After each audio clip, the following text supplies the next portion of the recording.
যেই নারী পাঞ্জে গানা নামাজ পড়িবে, রমজানের রোজা কবু নাহি ছাড়িবে, নিজ ইজ্জতের রাখিবে খেয়াল, স্বামীর সেবা করে যাবে বাঁচবে যত কাল, তার জন্য জান্নাতের দ্বার খোলা রবে, চেদার দিয়ে ইচ্ছা বন্টি জান্নাত চলে যাবে।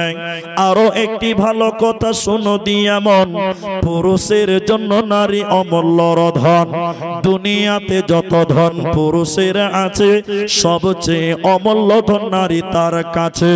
কিন্তু তবে সেই নারী নেক হওয়া চাই, এহ পরকাল নাইলে হয় ছারখার। খালি পায়ে চলা ভালো কষা জুতো যার, বিদেশেতে থাকা ভালো বদনারী যার।